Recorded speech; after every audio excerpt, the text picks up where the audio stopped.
What? You mean I have to discount Ursula now? Did that just break you for a second? He said he has to discount Ursula now? Yeah. Well, okay. Well, then I got to know what was so important I'm the that she had to bitch. Okay. Okay. What was so important that she had to show you that almost made you late? She was showing me Earth getting rejected from the Galactic Federation. Their application getting rejected. It's disgusting. What's that from? It's just a skit that somebody made of Earth putting in their application to the Galactic Federation, and then the aliens are like, "Are you fucking kidding me? Why the hell would we allow you?" Is that an animated thing? No, it's not. Okay. It's Tuesday.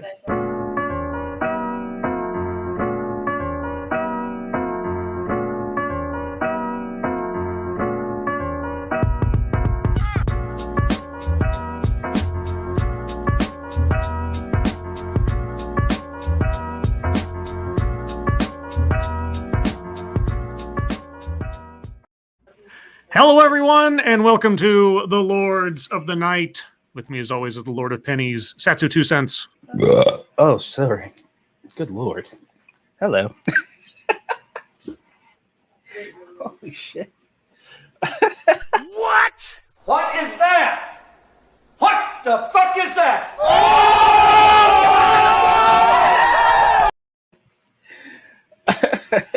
In the background, somewhere, the Lord of Penis, Squishy. Yeah, she's in the kitchen. And I am your host, Scribe, the Lord of Punishment. Hello, everyone. Hope you're all doing well. This Tuesday, with our most auspicious opening, Satsu and Squishy talking about the entrance of Earth into the Galactic Federation, and then a belch contest of one. That was actually very unexpected. Oh no, I agree. It was very unexpected. I can't. I don't know if I quote unquote would have thought better of you, but all the same, it was not expected. Before we go any further, first, thank you, Point Curation. Special offer code Turtle Cave. Yes, everyone. If you look into the chat, and I'll try to repost it here presently. Point Curation has an Etsy store wherein he sells his original art. And there is a discount code that you can enter, Turtle Cave, for I think it's some kind of ridiculous discount he's put on his art. So if you have any interest in original art by Point Curation, links in the chat now. Go take a look. And if you are interested, put in the discount code Turtle Cave. Only Lords of the Night fans will get the reference. And thank you as well. Come here. Tall Person. Happy Worldwide Day of Giving. Well, thank you, Tall Person. Did I give anything to anyone today? Well, I went to the grocery store and I gave it my money. So I guess that's a thing. How about you, Satsu? Did you do any giving today? Any charitable donations or acts or anything? I gave Aaliyah and Squishy dinner. Well, that's you gave your labor. That's right. Okay, I apologize for a moment here because I've been having a back and forth. Okay, this is kind of fucketry early, but it's happening like in real time, so I have to kind of address this briefly. As Twitter is wont to do, occasionally I get I see something that someone else has liked or responded to, right? And in the course of this, there was someone who I don't know who was asking for some example of where critical race theory in some way, shape, or form had actually found its way into the schools, because from their perspective, all of it's just been rhetoric so far. Mm-hmm. And so, me being a smartass, I tweeted back a link to my video from that Minnesota public school that was advocating for affinity groups. All right. This then instigated an interaction with another person who has repeatedly challenged me to prove that that has anything to do with critical race theory. And so part of that video was the teacher talking about how they had to separate the kids out by race so that all the non-white kids could know that they are not alone in their obvious alienation for being what they are. And that they got kind of vague on whether it was the kids or the faculty, but either way, people in the school being separated on the basis of the race. So, and that the white people could, focus on their whiteness, etc. And so I repeated back to this person some of the rhetoric that I'd heard, that whiteness is a performance and a lifestyle and a way of being. And the only way to analyze it is for white people to reflect on their inherent oppression of people of color by being off by themselves and sort of focusing on that. It's their job to educate themselves, that kind of stuff. And this person asked me for proof, but not a YouTube source and not an editorialized source like the video I'd put up. And so I sent them a link to research papers by Robin DiAngelo and others about how whiteness is this and they have to do this and da-da-da-da-da. And they were like, this has nothing to do with CRT. You're just really focused on white fragility. And I said, okay, whiteness, racial identitarianism are not part and parcel with critical race theory. I think there's a panel discussion from Oregon State University from experts on this that you might want to watch. I'm like, link? And I'm like, sure, I can give you the link to that since I did the whole series on it. So presently I'm going to the link of that thing and I'm going to be sending it to this person if they care to watch it. And I don't know how much further down the rabbit hole I can go on this because, again, you watch a video of mine where I'm editorializing or otherwise, it's just my opinion, my analysis of stuff. But I invite anybody to just, if you don't want to hear me and I can understand it, I can be annoying to listen to, look at the sources of the videos I put in there. I always put a link to the video in there. And if I make any kind of edit of any note, I always, mention it in some way, shape, or form. But, don't take my word for it, as LeVar Burton used to say. Listen to the people who are actually espousing this stuff. Listen to what they're saying. Listen to what the implications of what they are saying must lead to if you were to put them into practice as policy. And then see what people are actually doing as policy. And judge for yourself. I don't claim to be perfect or right or whatever else. I say my opinion, take it or leave it. If you don't agree with me, fine. It's okay. It's not the end of the world. I'm not going to get all, I'm not going to fight you for it. You ask me for evidence of this. Okay. You ask me for my opinion. I'll give it that. And I at least appreciate that even if, whoever this person is ends up still disagreeing with me after everything else, it's fine. I'm not, it's not in me to start fighting a battle that's an unwinning one. Right. But if somebody asks me for evidence or wants me to back up what I have to say, okay. And if I end up being wrong, if they come back and say, well, this is wrong, that's wrong, etc. I have had to eat crow more times than I can count in my life, let alone since I've started doing YouTube. So it's not fun, but I will do it. How does it taste? Oh, terrible. It's terrible. It's the worst thing to have somebody point it out to you that you're absolutely off base, right? You're so sure about it. And then it's like, fuck. And it's like, okay, you got me. Yeah, you're right. And never fun, but it really is the hallmark. And I'm not just speaking for myself, but just people that I've encountered before and otherwise. It's the hallmark of somebody who's willing to take their own perspective on the world seriously and not just be an ideologue and not just be a echo chamber person. Oh yeah, I've taken several L's. There have been times where people have been like, "Yeah, you're wrong," and I'm like, prove it," and they're like, "Bam," and I'm like, right. Oh, yeah, it's one of those things where you listen to something or you read something 3 or 4 times and you come out with an opinion, then somebody says, but and you're like, no, okay, and it's painful and it's not fun and it's embarrassing and you feel like, but that's how you learn. That's life. You make a correction yourself and move on. Like the one with this panel discussion where the guy brings up W.E.B. Du Bois. Mm-hmm. And I spend the entire episode making fun of him for saying Du Bois because it's Du Bois. Had a field day. Yeah, the whole day, me and the chat were just like, it's Du Bois, and everything else.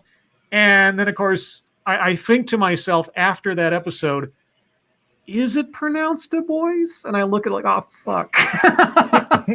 And so I spend the first 5 minutes of the next episode going like, yeah, okay, so I'm an idiot.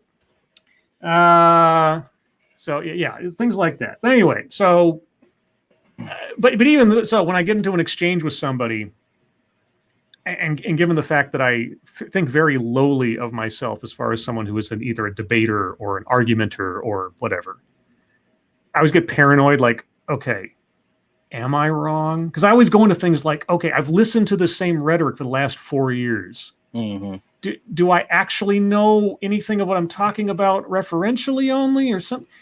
It's like, okay, anyway.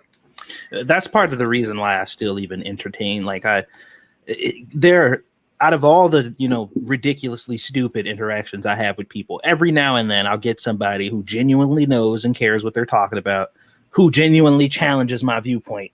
And they don't always like change what I think, but they offer me a different perspective, and that's nice, Yeah, I mean, I'm my own worst witness. Having an outside party, especially one that doesn't know me and I don't know them, there's no expectation there. Dump cold water on me from time to time, or at least challenge me to have to back up whatever I have to say is perfectly fine. And sometimes, like you say, you take the L, or you learn something. The most dramatic example of my having my mind changed was, for the longest time, I was in the camp of the Second Amendment only talks about well-armed militias and is thus outdated and irrelevant. And then, what was his name? Vernaculus, who I don't think even does YouTube videos anymore. But or if he does, it's very rare. Anyway, a YouTuber named Vernaculus, he put out a video one time on the subject, and he said it very, very simply. Read the amendment. It says, the right of the people shall not be infringed. And so if you're taking the Constitution and the amendments as, literal text, they weren't just talking about well-armed militias. And if they were, they also included the people writ large, literally. And at that only point, militias are people, Scribe. Yeah, I know. Anyway. But yeah, so at that point I was kind of like, okay, well, my argument or my belief over the obsolescence of the Second Amendment is kind of shot in the foot. No pun intended, but I'll take it. And now that doesn't make me like, someone who enjoys guns or owns guns or anything. And no offense to anyone who does. But when it comes to discussions about the Second Amendment, the idea that, this is just about, well-armed militias doesn't fly with me anymore. And I'll say otherwise to people who I encounter. Anyway, that's all unrelated preamble to what's going on today. Monkey Dick, Jim Jones, movies, video games. Hit that like button if you have not already. And I see many of you haven't. But okay. Fuck, bro. And please share our stuff. Share it far, wide, sideways, and otherwise. As you know, YouTube does a very poor job of letting people know that content creators that are smaller than corporate-backed individuals exist. And so if you like a content creator, whether it's us or someone else, please be sure to let people know by tweeting out their stuff and Facebooking their stuff and Instagramming their stuff and fill in the blanks with all the other antiquated sharing services that don't exist anymore that I usually list off. Okay. I did skip the part. Satsu, how was your day, Ben? I think I've said my piece. So it was fine. I was very giddy today because, like, the date to turn in our stuff for my culinary class is today. Before the end of the day, you usually have to turn it in, but I've been turning my stuff in on Sunday so I can get a jump start on next week.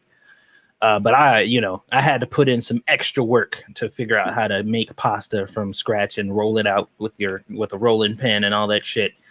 And arguably I did it the hardest way because there were easier ways to do it. But I said, fuck it. If I'm going to learn, I'm going to do it how, the most difficult way. And maybe we'll go from there. And my professor gave me one of the most complimentary, just shining kind of holy fuck, I am extremely impressed review, because they give you a video response. They actually go through a video and look at all of your stuff and then basically criticize it right then and there. And he was just like, this is actually amazing. Like, you did the best I've seen. He was like, and for this to have been your first time, even if it took a few tries, like, this is phenomenal. Well, good for you. And I was just like, yay. Wow, you are quite the apple polisher. I'm like, yay, I'm good at things and Yay, stuff. Satsu.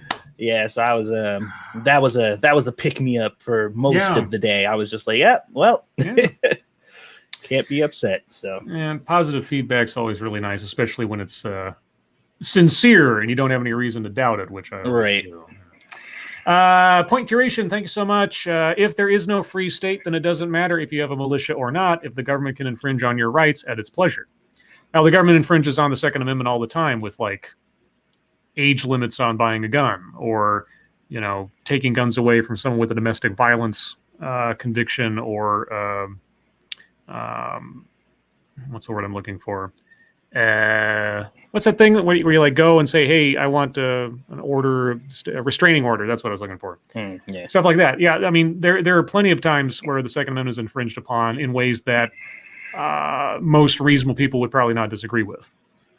So, yeah, the idea that, you know, shall not be infringed is ironclad also doesn't make any sense, because you know, I can't go down to the local supermarket and buy myself a nuclear attack missile. You know. So. Jen said, but did you eat it afterwards? How was it actually? It was really good. I don't, maybe like I've had pasta at restaurants, but I've never like asked if it was handmade. So as far as I'm concerned, I don't recall ever having handmade pasta. It is very different than, well, maybe not very different, but you can definitely tell that it was handmade. You know, it's got fingerprints on it. There you go. We found out he was the criminal because he made pasta for us one day. Now, wouldn't that be an interesting twist in a story? It's like somebody's killed in a kitchen and they solve it by the fingerprints on the pasta. Yeah, he was a mastermind, but unfortunately, he had a pasta fetish. Oh boy! No, it was great. I've made the tomato sauce that I had to make. I've made tomato sauces before, so you know that was kind of business as usual. But the pasta, man, I almost kind of don't want to use pre-made pasta anymore. Although it is definitively easier than making your own pasta. So that's why I said almost. All right. Well, with all of that, let's finally, and I blame myself for this, get into the news. And first and foremost, Senate unanimously passes a bill making Juneteenth a federal holiday. Hooray! So everybody in the government and anybody else who decides to gets an extra day off every year. The Senate unanimously passed a resolution on Tuesday establishing June 19th as Juneteenth National Independence Day, a U.S. holiday commemorating the end of slavery in the United States. The legislation has gained momentum since the massive Black Lives Matter protests sparked by the police killing of George Floyd last year and the Democrats' takeover of the White House and Congress. But Wisconsin Republican Senator Ron Johnson blocked the bill in 2020, saying that the day off for federal employees would cost U.S. taxpayers hundreds of millions of dollars. Johnson dropped his objection this week despite his concerns, paving the way for the bill's passage in the Senate. Quote, although I strongly support celebrating emancipation, I objected to the cost and lack of debate, said Johnson in a statement. Quote, while it still seems strange that having taxpayers provide federal employees paid time off is now required to celebrate the end of slavery, it is clear that there is no appetite in Congress to further discuss the matter, unquote. All right, so you surrendered. I mean, did he honestly think that there was going to be? Yeah, I don't know. The measure needs to pass the House and be signed by President Joe Biden to become law. You think they can do it before the actual day? Yeah, I think they'll try as opposed to fucking dicking around on any other issue. Yeah, give themselves an extra day off. On June 19th, 1865, Major General Gordon Granger announced in Galveston, Texas, the end of slavery in accordance with President Abraham Lincoln's 1863 Emancipation Proclamation. I got to say, and I don't have anything to know otherwise, but it just seems bizarre to me that such a major piece of news, it took 2 years to end up getting said in Texas. Like, nobody apparently knew about it for 2 years, at least. Which, you know, obviously, it was a very, very different time. Communication technology was dark ages at best. So there's some credence to it, obviously. Maybe it's just my sort of anachronistic mind. Just like it took 2 years for that particular piece of information to reach Texas. Wow. Okay. In 1980, Juneteenth became a Texas state holiday. In the decades since, every state but South Dakota came to officially commemorate Juneteenth, but only a handful of states observe it as a paid holiday. Massachusetts Democratic Senator Ed Markey, Texas Republican Senator John Cornyn, and Texas Democratic Representative Sheila Jackson Lee are among the members of Congress who led the effort to make Juneteenth the 12th federal holiday. See, I had heard of it before. I didn't know that it was actually a state holiday. Oh yeah, it's a pretty widely recognized thing. The one thing that puzzles me though, and I am the master of finding contradictions. Mm-hmm. It's kind of odd that this thing becoming a thing is celebrated by people who say that slavery didn't end. Oh, where it's like we're celebrating a holiday that slavery ended. It's a very important part of Black history. Oh, by the way, we're still slaves right now in America, and I'm like, but okay, all right, cool. Well, I'm sure they just mean it ended rhetorically. I don't know. Anyway, let's move on from that to we're beginning to see the real Kamala Harris. It's beginning to look a lot like Kamala. Well, depending on what they're talking about, people are choosing now to see the real Kamala Harris. Well, I'm wondering what lens real is being looked at through. This is from Roxanne Jones, a founding editor of ESPN magazine. Okay, and former vice president of ESPN, has been a producer, reporter, and editor at the New York Daily News and the Philadelphia Inquirer. Jones is co-author of Say It Loud, An Illustrated History of the Black Athlete. She talks politics, sports, and culture. Okay, a sports writer? This will be interesting. I wonder how many sports analogies we'll get in this, or sports metaphors. A few weeks ago, a meeting was not going well. My business partner had just shut down a room of wealthy, powerful white men, capital W, no easy feat.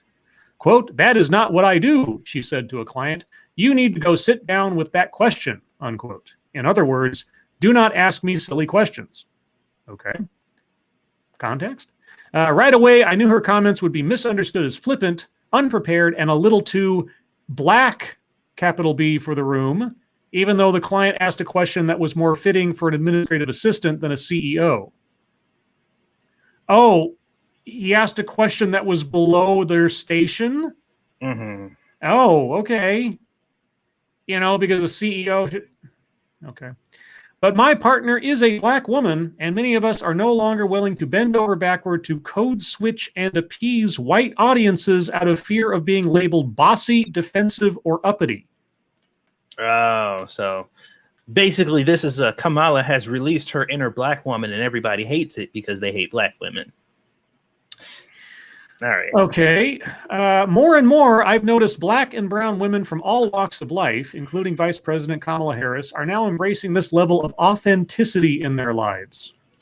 Wait a minute. How is it a level of authenticity when there are there's no guideline or guidebook to how black women are supposed to or supposedly behave? Because remember, claiming that black people are inherently sassy or feisty or whatever like that is a racist stereotype, remember? That's not real. So you've argued.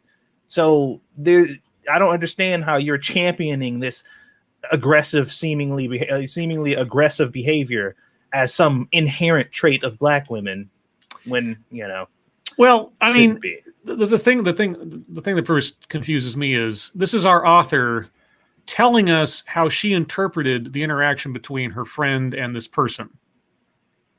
Is that how her friend saw the interaction on a race level? That she was acting that way? Was she acting that way because the person asking the question was white? If the person was someone of a different skin color, would they have been more accommodating to the question being asked? I mean, Scribe, you know their opinion is irrelevant, right? I mean, like I say, it's just interesting that she's framing it that way, but not telling us if that's actually how her friend thought of it. But anyway. Last week, the vice president was criticized by Republicans, along with members of her own party. Oh, by Republicans, along with members of her party. So Republicans and Democrats. Or Why? just politicians. What were you saying again about code switching? Yeah, code switching. They specifically said exclusively one, and then just kind of hand wave the other. And these other people. Yeah, Republicans and a couple. Matt Barnes, thank you so much. Code switching. Oh boy, haven't heard that since the fall. Scribbles. I've seen it several times recently. I don't know that I've ever done. I've seen TEDx's and TED Talks talk about it before. I don't know if I've ever done a video on it. It's right up there with like microaggressions. It's the interpretation of what somebody else says, and then turning it around into whatever you think it should mean, or something. I don't know. At least that's my base understanding. I'll have to do a video on it sometime, or look at someone who knows more about it. Let's see. Along with members of her own party for comments she made on her first foreign trip to Guatemala. Okay. Was that the don't come to the border? They have a hyperlink to this. What is it? Administration officials perplexed by Harris's border answer and worry it will overshadow her trip. She's in charge of dealing with the problems that are making people come to the border in droves in record numbers. They're worried that, we talked about this before, we can't possibly have anything about the border attached to Kamala, even though she was specifically assigned to dealing with the crisis at the border. Oh, sorry, no. She's assigned to deal with the causes for the crisis at the border, but not actually the border, which she won't actually go to because she doesn't want to be associated with the border. The problems at which she is in charge of trying to resolve. But I understood that Harris was trying to balance being authentic and honest with being politically correct, all while under the pressure to please everyone on all sides of a complex immigration issue. So she's being a politician? Is that what you're saying? So she, on the one hand, she's being honest, but on the other hand, she's being disingenuous? Necessarily. But how am I supposed to interpret that one? Somebody needs to sit this person down and make them explain what being authentically black means when there is no such thing as stereotypical fixated black behaviors. I want to know, what is authentic? What do authentic black people act like? And is it okay for a white person to recognize such a thing? And what does this have to do with skin color? Is just, if this is about Kamala being Kamala, what does her skin color have to do with it? Unless, again, we are, like Satsu says and everything, we're trying to make skin color an identity. Like it defines something about the way you think or behave or act, which last I checked, if you believe that about people, it's kind of racist. Meowsers, thank you so much. Is there some reason why Kamala goes by her maiden name Harris and not her married name Emhoff? I don't know, but I would imagine it's actually name recognition, because I think she was a politician before she got married, wasn't she? Or like attorney general and everything? I don't know that much. Yeah. I'm guessing, I could be mistaken. I'm guessing one of the reasons is literally name recognition, because when you become a politician, you effectively become a brand of a kind, for advertising purposes and marketing and so on. So that's my first guess. But yeah, that would probably be the more likely reason, or the secondary could be strong black woman taking the name of a white man. Or who knows? Some people decide not to take their spouse's name, or I had I can't say the name without giving something away, but I had some friends who had the husband had one last name and the wife had another last name. And when they got married, they decided just to combine the names into one last name. And thankfully, the way those two names combined, it sounds completely like a real last name. So there was, it wasn't like they put Smith Wood or something, right? Mm. It actually flowed together. And for the longest time, I was like, oh, so his last name is blah. And he's like, no, my last name is duh. And her last name is buh. And together we are da-da. Like, oh, that's kind of cool. Of course, it's very fortunate that their names put together like that. So anyway, back to the story. Let's see. She came under fire for unequivocally telling potential migrants, quote, "do not come," unquote. She went on to explain the perils of the trek to America. Quote, "So let's discourage our friends, our neighbors, our family members from embarking on what is otherwise an extremely dangerous journey," unquote. Yes, it was one of the few times where something all-encompassing said by Kamala Harris is something I agree with, and I have been talking about for years.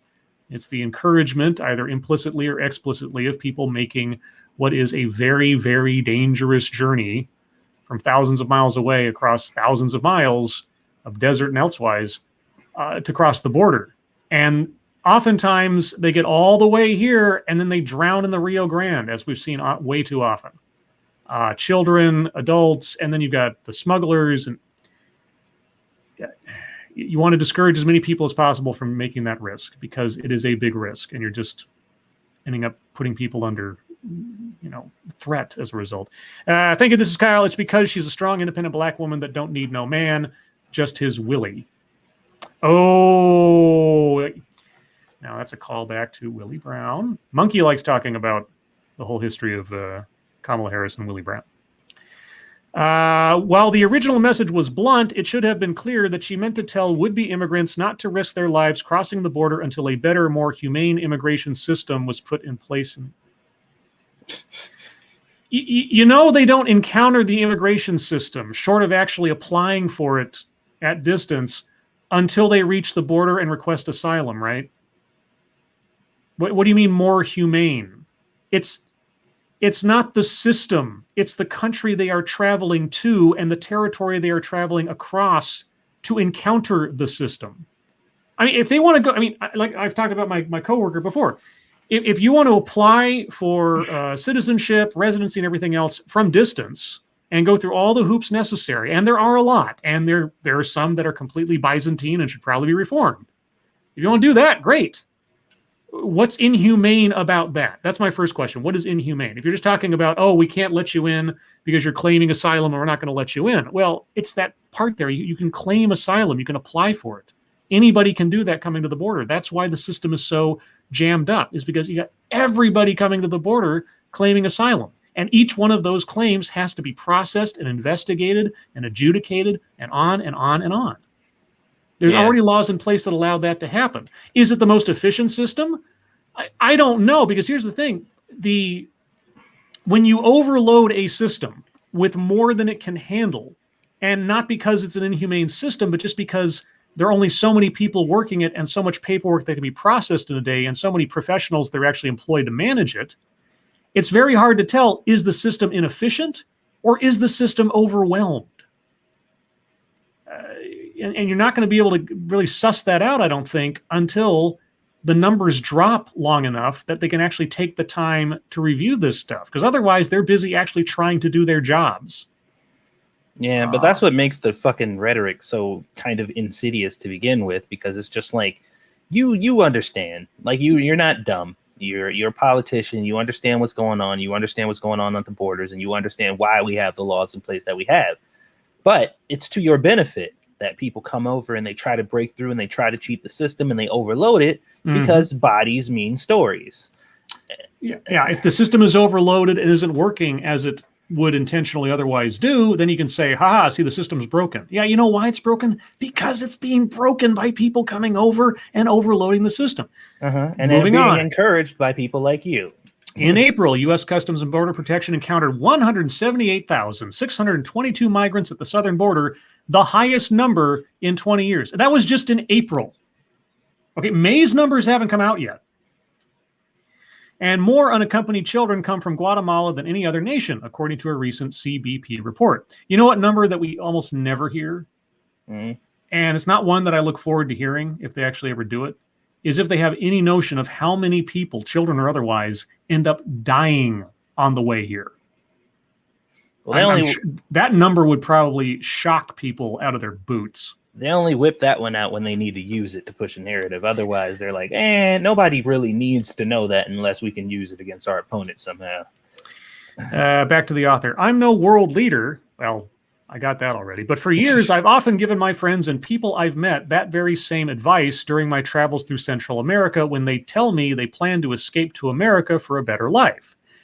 As a Black American, I know they have a false understanding of that elusive American dream. No, we're not talking about the American dream. We're talking about the dangers of international travel through illegal means. What are you talking about?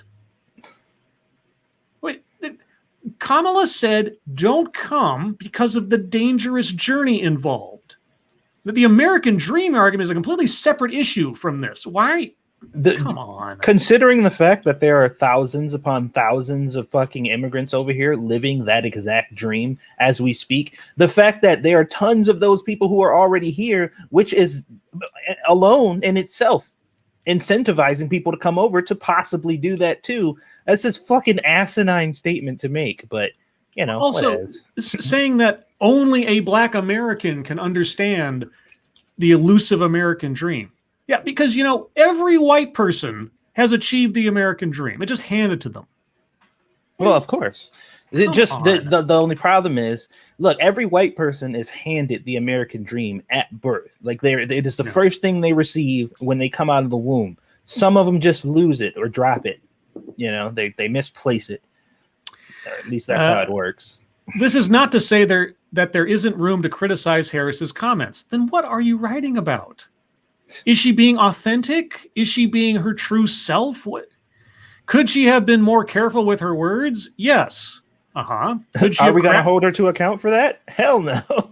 She's the vice president of the United States. And even though that position by law has very little power, say for breaking ties in the Senate, her role has been elevated to heights unseen before. And consequently, she's been given responsibilities that go beyond the simple functionary position that the vice president holds. So consequently, besides the fact that she is second in line to take over the presidency should something terrible happen, why shouldn't we hold her to account for her words? If she is going to be a representative and diplomatic functionary for America on the subject of immigration to the nations where the problem of immigration overload is coming from, should we not criticize her? Is she indemnified from criticism? Because that's what it sounded like above. How dare someone ask someone a stupid question below their station? Well, are we or are we not allowed to criticize her? You're saying she is allowed to be criticized. Okay, well then what is your argument exactly? And what does her skin color have to do with it? Well, I think what people need to do is if you hear Kamala say something that you take some form of issue with, instead of thinking about questioning her about it like the lowly peasant that you are, you need to think about ways in which she didn't mean it the way you assumed she meant it, and then come up with a solution on how to turn what she said into something positive or something good, so that way you don't have to bother her with your peasantries. Oh boy. I know we're going long, guys. This fascinates me. So after I'm done with this article, we'll move on to MSS News. It's going to be a short news day because of the opening babble of myself. I blame myself. Well, but, you know, it's my night. Let's see. Careful with her words. Yes. Could she have crafted an answer that would have sounded more hopeful and less harsh to those Democrats on the left, like New York Representative Alexandria Ocasio-Cortez, who immediately criticized Harris? Certainly. Okay, so now you think Harris needs to please AOC? Yeah. She should pick her words carefully for the people that we like, and everybody else should just fucking learn how to deal with it, or learn the translation tactics that we use to make her words not seem so bad. Harris also took the heat for her comments during an interview with NBC's Lester Holt, who asked whether she had plans to visit the border.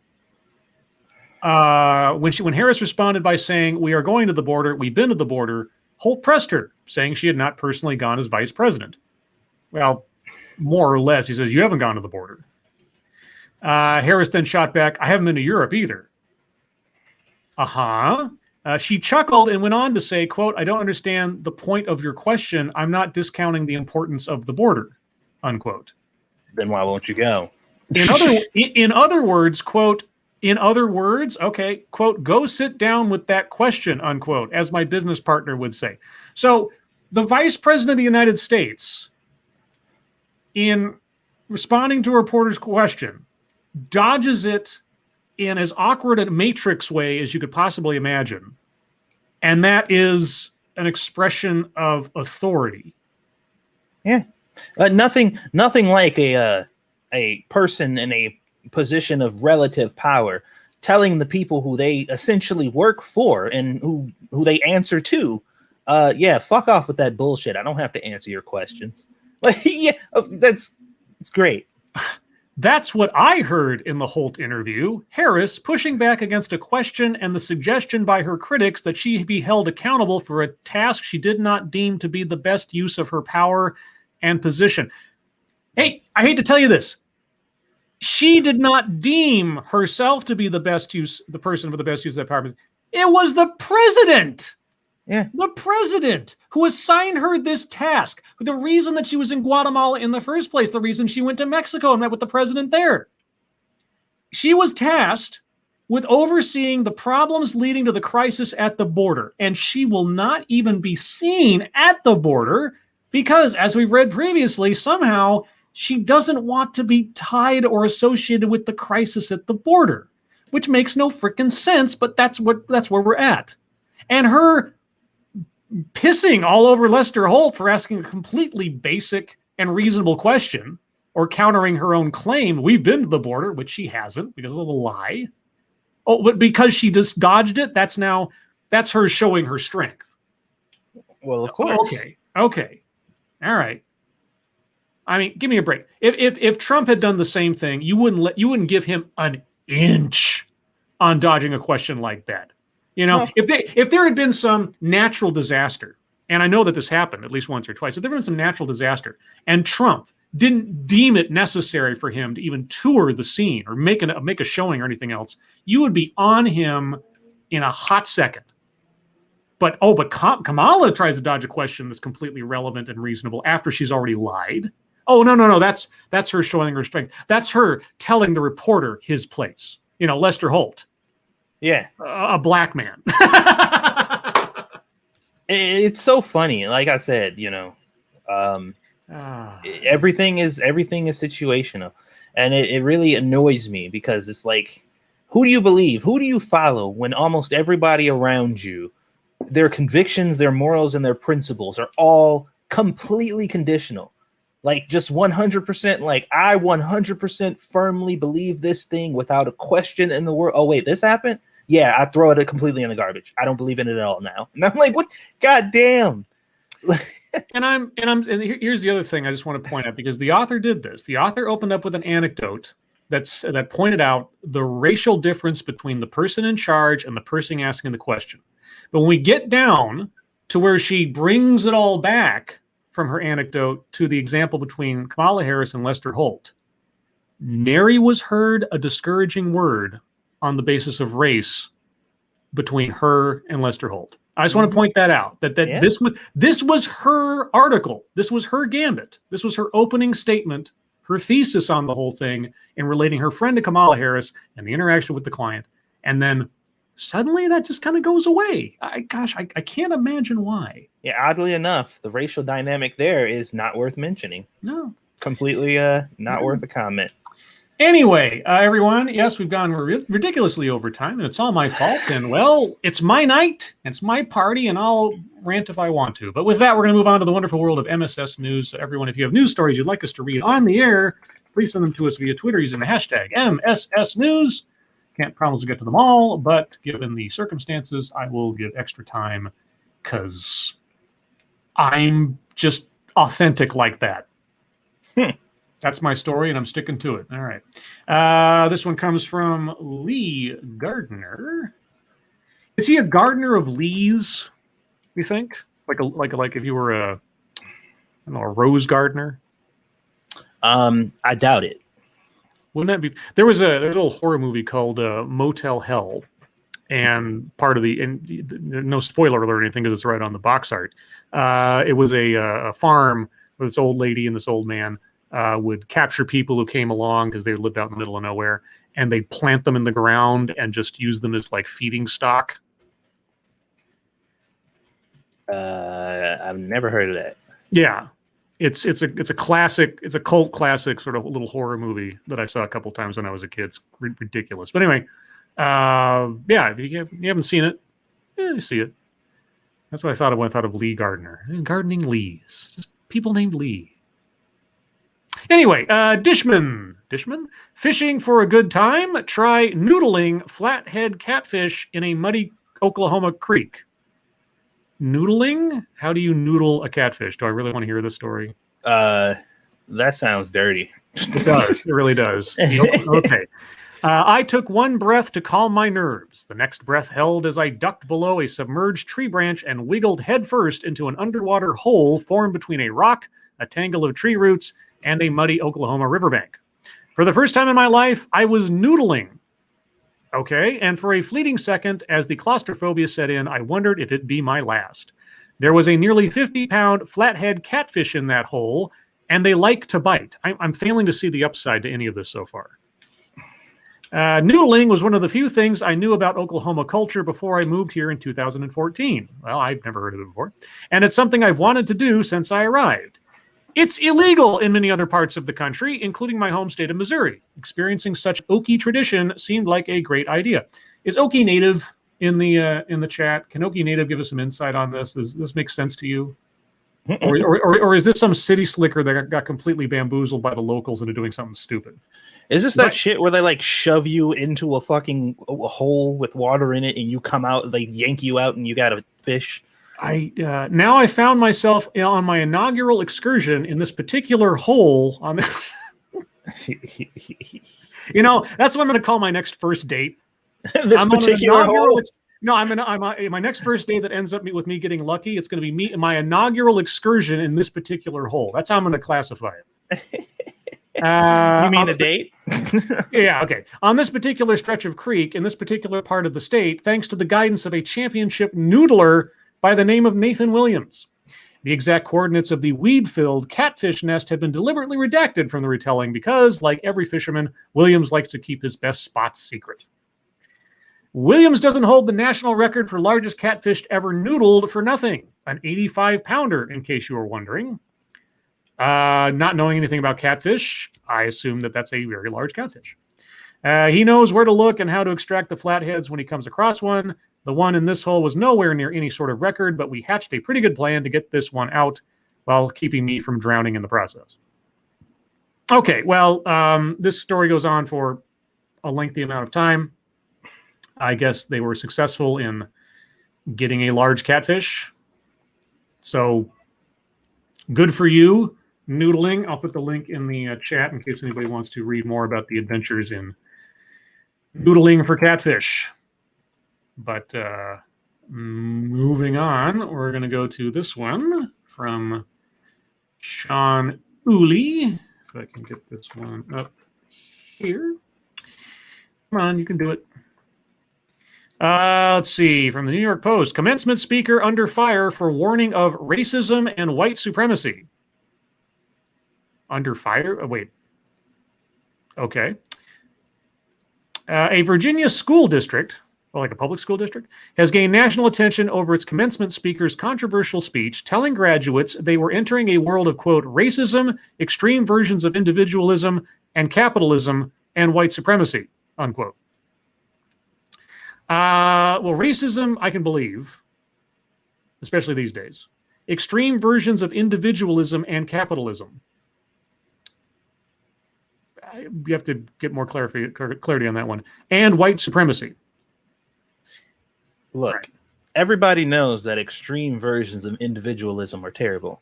Yeah. Now, extreme versions of collectivism, now that's great. Yeah, that solves all problems. Yeah. Abrar, and I apologize, I'm probably going to mess this up. Abrar Omish, the sole Muslim member of the Fairfax County School Board in Virginia, delivered the commencement address at Justice High School. Justice High School. Is that like a law high school where you go like pre-law? In Falls Church, Virginia, last Monday. Her speech, first reported by the Daily Wire, began by congratulating the class of 2021 in English, Arabic, and Spanish. All right.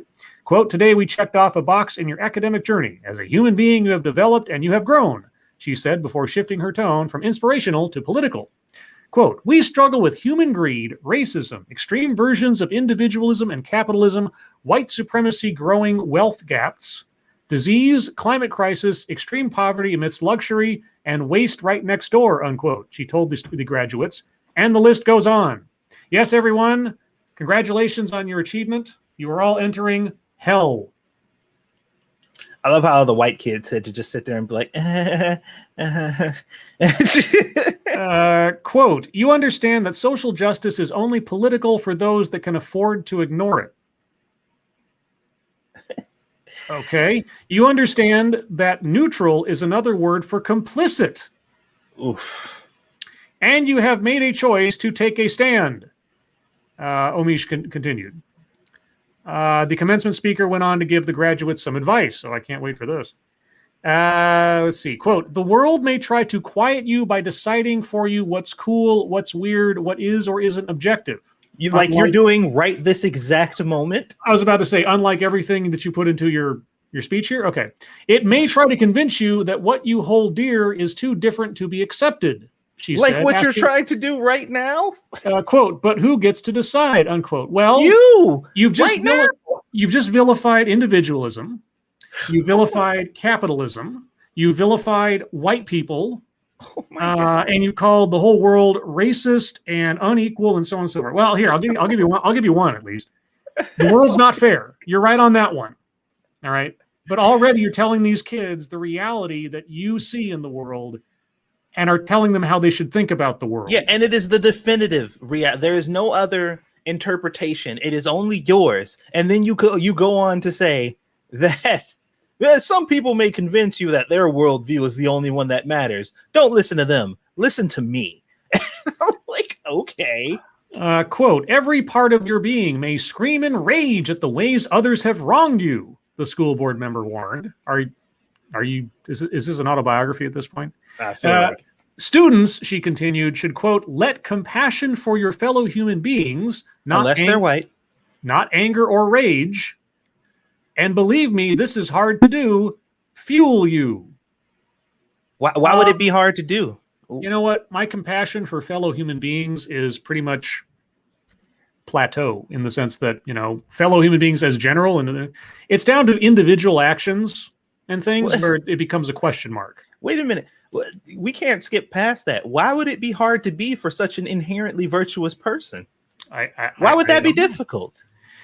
Omish's speech was preceded by an introduction from the president of the student government. The student body president noted that their next speaker was, quote, Virginia co-chair for the Bernie Sanders campaign, as well as the daughter of Assam Omish, quote, leader and a board member of the Dar al-Hara Islamic Center, who raised his daughter to be an outspoken woman, unquote. I could say something about how Islam treats women, generally speaking, but I'm sure that would be controversial. The Dar al-Hiraj Islamic Center, a mosque, no kidding, was attended by two of the September 11th hijackers, the radical Imam Anwar al-Awlaki and Fort Hood shooter Nidal Hassan. And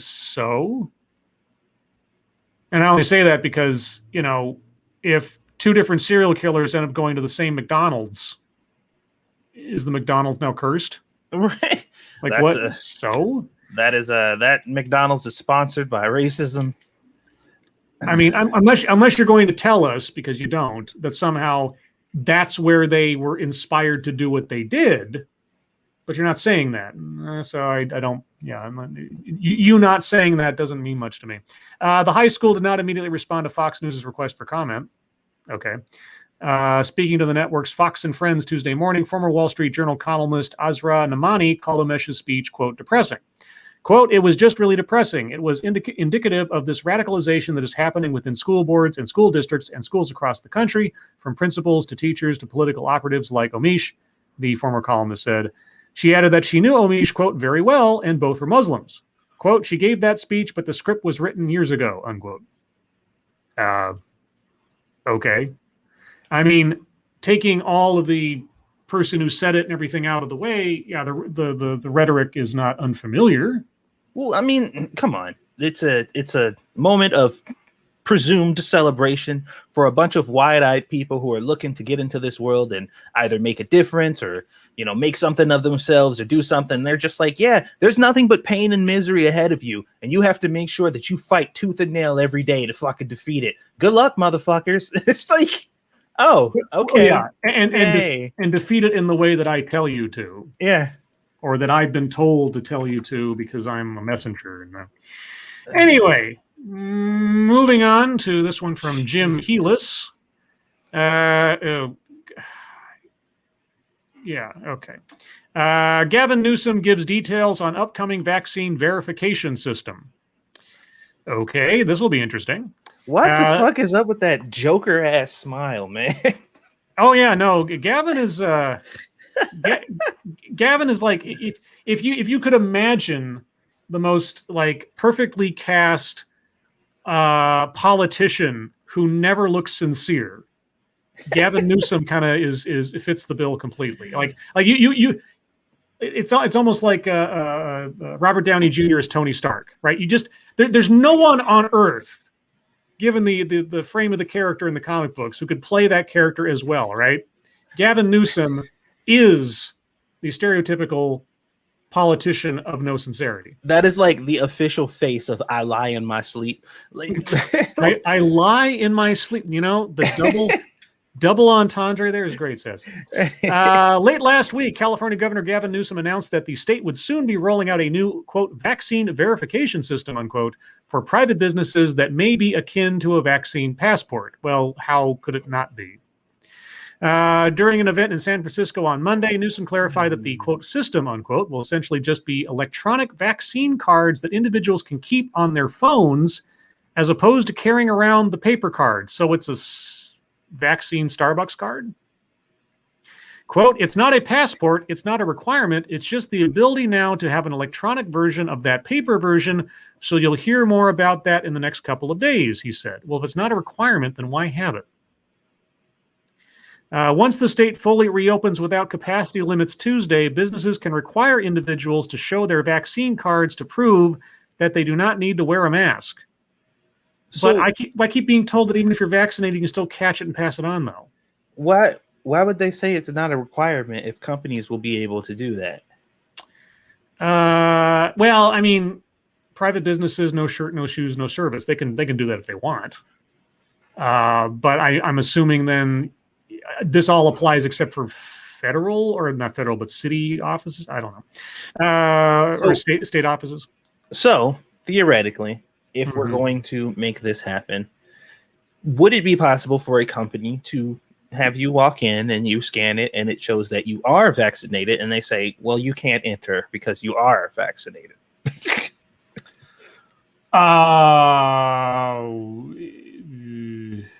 Why, if the thing is requiring masks if you're not vaccinated, then it's a matter of dress code versus medical discrimination? Yeah, we're doing it for your safety. Well, they've been claiming that for the last year. Let's see. Once the state fully reopens without capacity limits Tuesday, businesses can require individuals to show their vaccine cards to prove they do not need to wear a mask. California is adopting the current CDC guidance that vaccinated individuals do not need to wear a mask in most settings. Okay, well, California is, but businesses don't have to. So what's that? What does that mean? Okay. Some states have banned the use of vaccine passports, while most others neither ban nor require them. New York is offering an Excelsior Pass. Oh, Stan Lee in there somewhere? An electronic proof of vaccination developed by IBM. You mean the IBM that worked with the Nazis? Dumb. That some businesses in the state are requiring for entry. The New York Times reported that the state plans to expand the program going forward, with the state possibly using the system to verify a resident's age, driver's license status, and other health records. So it's going to become an electronic state ID for all things? Because setting up this infrastructure just for a vaccination card is entirely a waste of money, unless you're planning on expanding it. Because eventually it's going to just age out of usefulness. Well, somehow I feel like there might be a group of people who don't want that to happen. Well, we'll see what happens. Because Gavin, Gavin. Let's see. This one comes from Frosted Glass. A story from CNN. Uh-oh. What are we going to do now? San Jose mayor. Gun owners should cover the cost of gun violence. Yeah. Okay. Should knife owners cover the cost of knife violence? Yeah. Just I guess do car owners cover the cost of car violence? Like, does everybody's premium for insurance go up if one person crashes? Okay, so this is written by the mayor himself. Oh shit. Okay, so the mayor of San Jose, America's 10th largest city. Excuse me. Okay, so this is the mayor talking. In my city, a mass shooting took the lives of 9 people at a transit rail yard in May. In the 3 weeks since, excuse me, at least I'm polite enough not to do it into the microphone like Satsu is. Hey. In the 3 weeks since, while friends and family have grieved over their devastating loss, San Jose suffered about 15 more episodes of gun violence, according to San Jose Police Department records received by my office.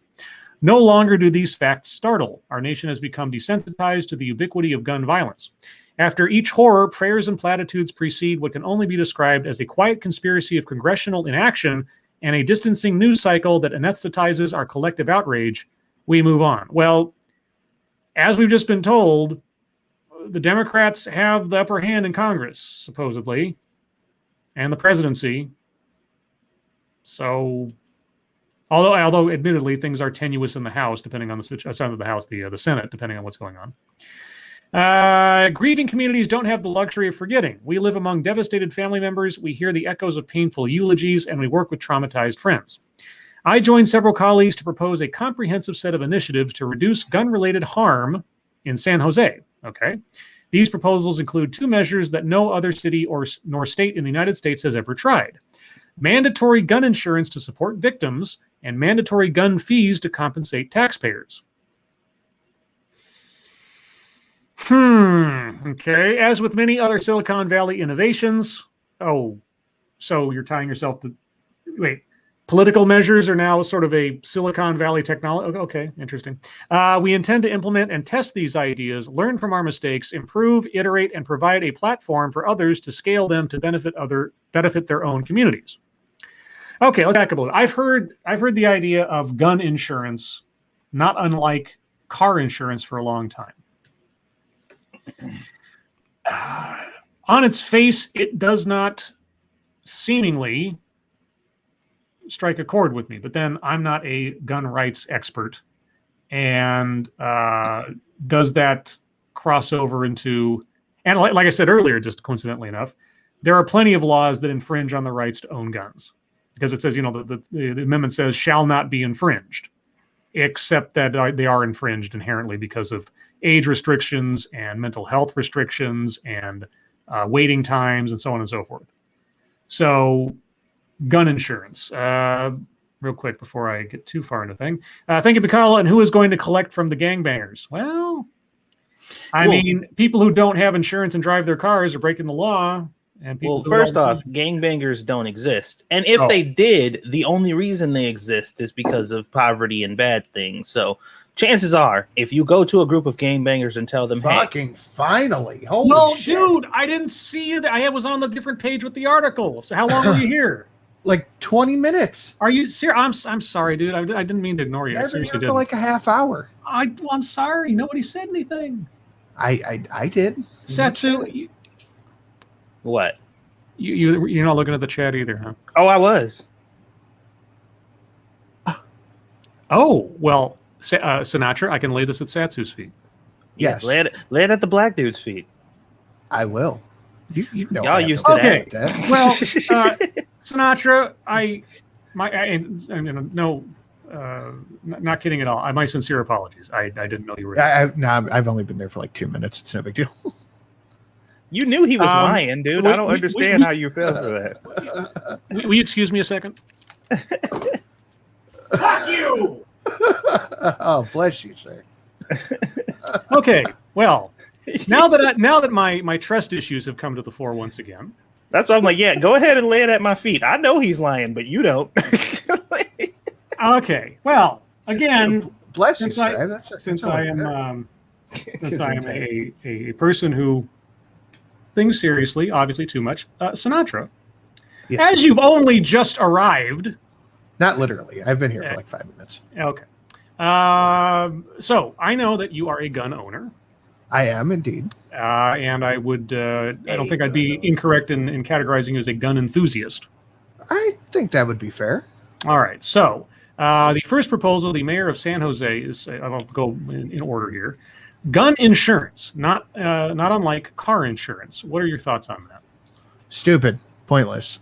Because guess what? People who would pay for gun insurance don't shoot people.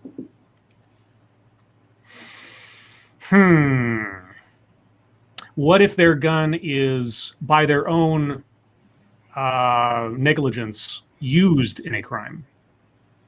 Then they still have to face legal consequences and probably end up paying for it anyway. Oh yeah, but that's what the whole insurance thing would be, because if they could not compensate the damages, then they would have an insurance policy that would do so. Now, if you're, it depends, because if you're talking about something like, what's it called? USCC, USAA, I forget what it's called.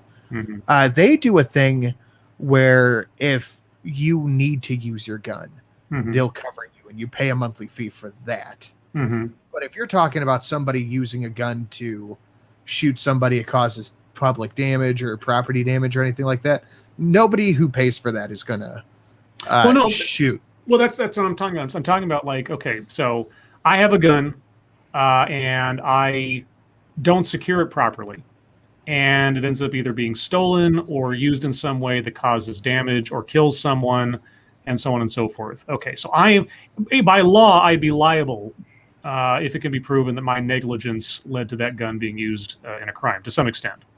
Wouldn't insurance in those circumstances, like insurance wouldn't kick in if it was self-defense or something else that was... well, that's when you would want it to kick in, because then you have to pay for a lawyer and all that shit. Well, hold on, though. But, like, wouldn't there be some clause in the insurance that says, in that exact situation that you explained, we won't cover you? Well, yeah, no, I mean, look, I'm thinking about, like, car insurance with all the checks and balances and loopholes, and these circumstances are covered, these are not. I mean, it wouldn't just be a one-off, you use a gun and suddenly you have to pay. It would be, a structured kind of thing that says, under these circumstances, your insurance would cover this, or this, legal fees or property damage or medical bills or whatever else. So is that completely out of the question, unfair? And it's not about, like, like I said before, people drive around in cars all the time without insurance, breaking the law. And they get into accidents without insurance, and that's just a fact of life. People who aren't going to take responsibility for their responsibilities, welcome to the human race. But in this instance, is it so off base to have insurance in place for gun owners, like responsible gun owners, that can cover if something does go wrong or if something does happen? Real quick before we get into that again. Frosted Glass, thanks so much. So only the rich can afford guns. Yay, equity. Again, I think that's what it would turn out being, because I guarantee you, like, car insurance is expensive as fuck. Mm-hmm. So gun insurance, they're going to be like, well, these things kill more people than cars, so we need to make this 3 times as expensive. Yeah, their primary function is to kill people. All right, so you say it's completely pointless. Yeah, utterly, completely dumb. Because anybody, like, people who own guns legally don't shoot people with them unless they have to.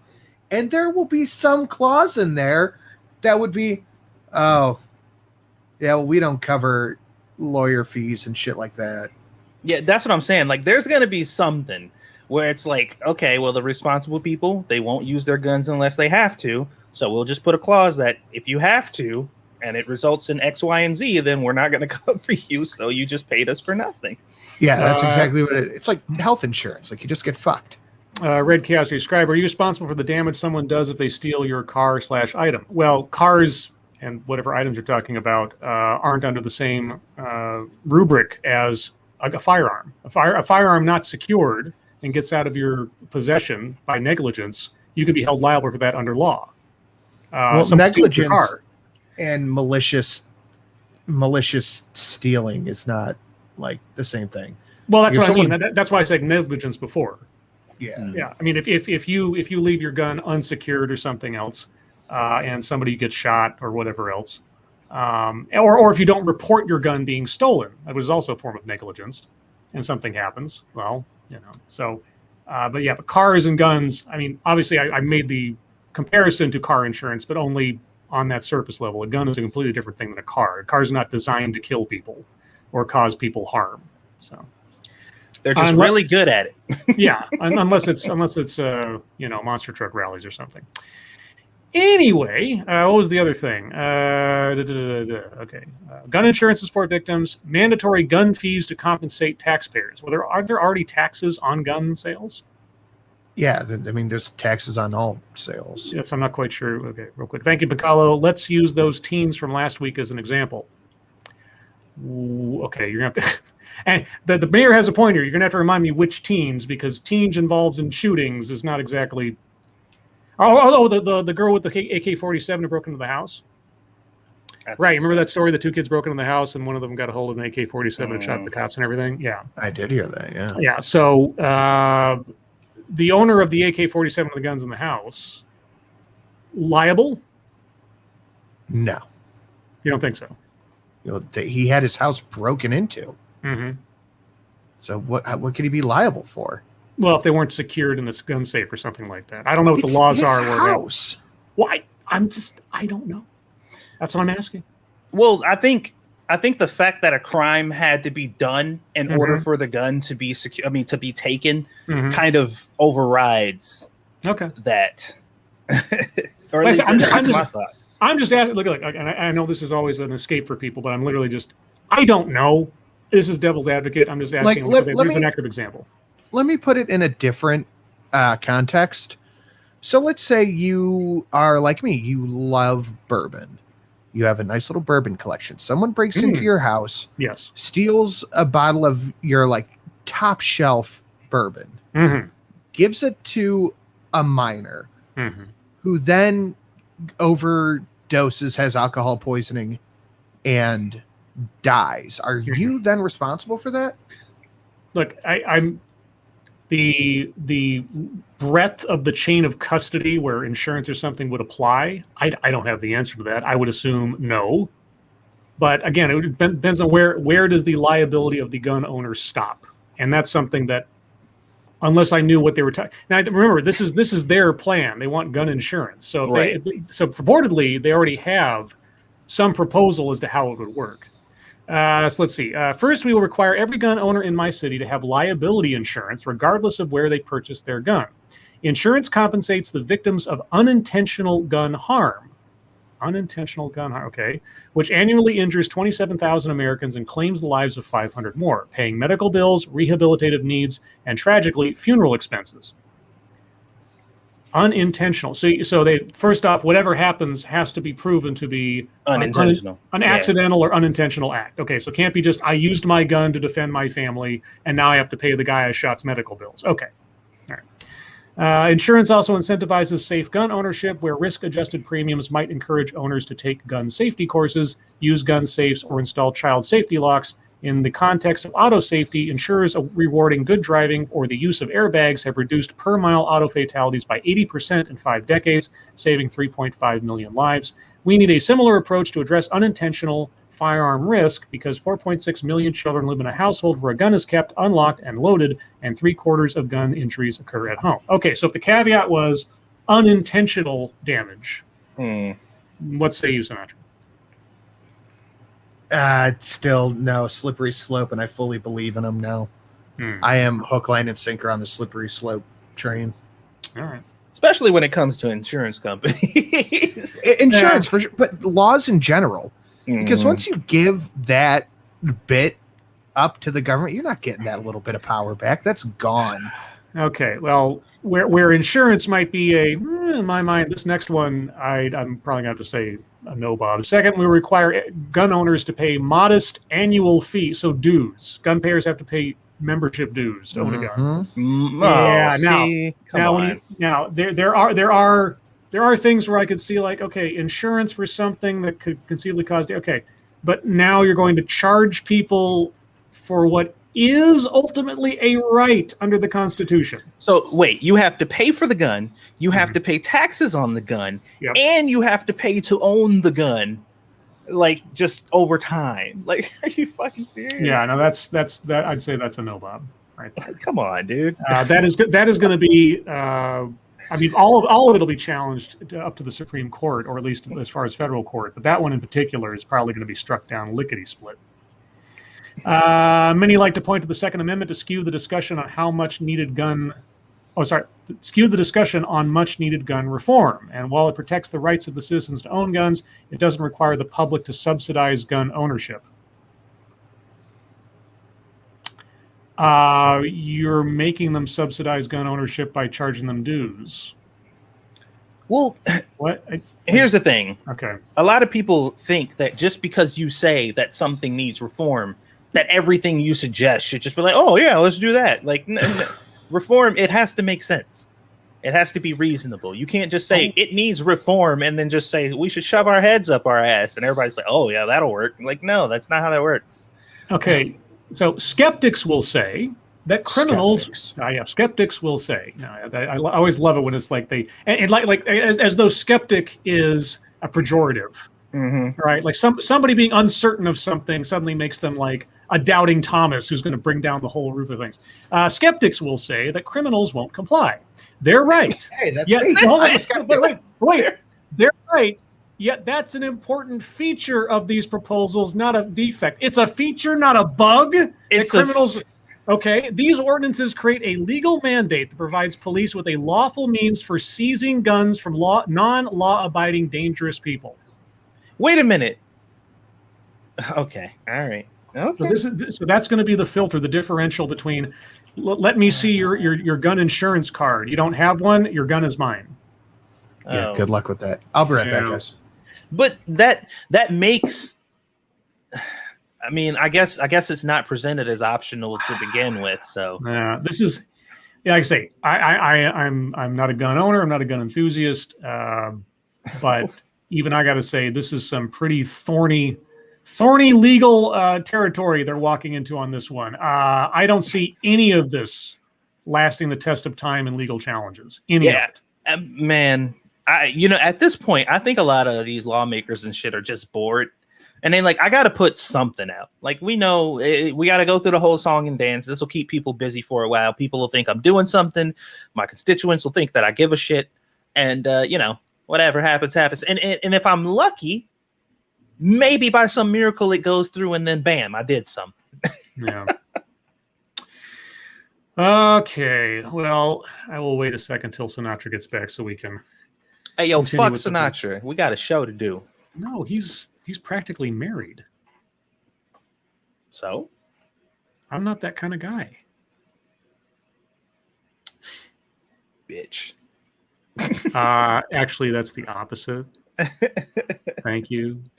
Yeah, anyway, like I say, I'm no legal expert, but that's not going to pass constitutional muster at all. So San Jose, I will say things like this, I don't mind the experiment because, like with everything else, our system and our laws need to be tested in order to stand up against, scrutiny and rigor. So I may not see these things as going to survive the test of time, but I'm not offended that they are making the attempt because you never know when something better might come up as a result. It's not necessarily for sure, but it could. So let's see. Was that? So we talked about that one the other day. Did I reach the end of MSS News? No. Let's see. We got a couple more here. You know what I just thought of? What's it? Real quick. Mm-hmm. If something like this did pass, Yes. and it went through, and we probably went about maybe 6 to 8 months with this thing in full effect, how much do you want to bet that a story would come out almost fucking supernaturally saying that this thing that was put in place disproportionately affects people of color and marginalized gun owners? How much you want to bet? Yeah, because the extra fees and when you start conjoining race with class, and then only the white people can afford to have the guns. And you're right, dude. It's a setup. Well, if it's a setup, it's coming from the, at least as far as I can tell, those on the ideological left who Right. would not want that to be the case. And No. would be- No. They would want that to be the case. Why would they not want that? Think Well, about it. but they're the villains then enacting the policy. No, they that's wouldn't racist. be, because Oh, they that's wouldn't not how be. the people would see it. That's not how their right. people would see it. They would say the system in place is what did this, not us. We were working in your best interest, but unfortunately, because of the system that's put in place that was set to keep you down, this was a consequence of that. But don't worry, we'll fix that too. Just give us more power, and they'll do it. Okay. Let's see. I want to. Yeah, this last story, because we'll move on to I'm gonna question take time my after this. conspiracy hat off. Yeah, we'll whittle YouTube time down to just a couple or 3 minutes here, but I want to save this one till Sinatra's back. Well, hell, let's do it now. Satsu, briefly. Yeah. Well, you kind of said earlier, but what you been up to on YouTube? Nothing much. I did a live stream earlier today talking Mm-hmm. about my cooking endeavors, Mm-hmm. which is going great so far. It's a nice morale boost, and I'm learning new things about cooking, and it's making me happy. So can't bitch about that too much. Otherwise, everything else has kind of been business as usual. Mm-hmm. So yeah, that's about it. For myself, didn't do anything today particularly, except getting the theme today ready. Oh yeah, and for those of you that didn't see the other day, so today's thumbnail, if you don't recognize it, is based on Homicide: Life on the Street, a police procedural sort of drama show from the 1990s. The Homicide as a show and the people involved in it precedes The Wire and has the same people involved, and also has many connections, talent-wise, actor-wise, and so on, to The Shield, one of my other favorite TV shows. And I've been watching both recently because my sister bought me the entire series of Homicide on DVD for my birthday, and I've started rewatching The Shield again after several years of not having watched through it. And it's very interesting watching how television, especially dramas, police dramas and everything, handled social issues on the air from then and how they would be handled today. There were words and concepts and conflicts that you would not see handled anywhere near the same today as you did back then. For example, in The Shield, a more recent series, there's a character who is closeted gay, and he has this held over his head in several instances of blackmail. And I keep thinking as I'm watching, I'm just like, that plot point would fall so flat on its face. Now, there are other elements to the character that might mitigate that a little bit even today, but all the same, I was just like, this would not have the same level of weight on this character today as it did back then. Oh, and it wasn't that long ago, the early 2000s. Mm-hmm. And in a case like that, I'm kind of like, I'm glad that I can say that. Right, Mm-hmm. because it tells me, it's like I look at this and it seems antiquated. That attitude, that belief system is antiquated now, anachronistic, and it's like, okay, that shows me that in a relatively short amount of time, things have changed significantly. This wouldn't be on the air as a contemporary piece using that as a leverage point on a character, at least not in that way. Then you look back to Homicide, and holy cats, they said words on there, racial slurs on network television in referencing situations and characters one to another and otherwise you would never hear today. And the nuances they talked about, there was this one scene where Yaphet Kotto, if you know who he is, plays Al Giardello, the sort of the lieutenant shift captain for the show. His wife died a few years before the events of the show, and he goes out on a date with I guess he gets sort of like a match made with a friend of his, and meets a blind date kind of lady. And she kind of introduced them because he's black and she's black. And he found her very attractive, but he tells her friend, he's like, she's never going to go. Black women don't go for people like me. And she's like, why? Because I'm too black. Because my nose is too wide. Because my lips are too thick. You don't understand. And she says, why? Because I'm white? And he's like, yeah. Yep. And I was just like, would this ever be said on a network television show today? If a black person wrote it, it could. Possibly so. But I mean, the nuance of that argument, of that discussion and everything, and a bunch of other things in the show that deal with race and discrimination and stuff. And they did tackle these topics. I was thinking, I would be surprised if they, on a regular NBC network show, that they would ever touch this stuff the way that they are doing there. Very intelligent, very mature, very real. And, no varnish on it. So anyway, it's really interesting as these shows are sort of like time capsules for their era, because they were considered dramas. They could deal with subjects in a much more raw way. And anyway, so real quick, thank you, Amber Valine. The police station building from Homicide is now a high-end hotel. And I have a funny article I should have sent to you about the Fells Point area of Baltimore where that building is. Yeah, they filmed, as far as I know, a lot of it in Baltimore, on location, a lot of places. And man, those characters and those actors have always stuck with me. Some of the acting now, looking back, is a little hammy for TV, but all the same. And so, but the other thing was that two actors from the show, Ned Beatty and Yaphet Kotto, recently passed away. Yaphet Kotto in March and Ned Beatty just the other day. And I just found it so kind of sad, but also, kind of weird that two actors from that show went in such a short time span of each other. And so in remembrance of those two guys and that great show, I did a theme for tonight. And so in the background, although you can't see it really right now, I should probably take that story down for the moment. That is the name board of all the cases, at least in that moment, that the different detectives were working on. Names in black were cases that had been solved. Names in red are cases that were still open and unsolved.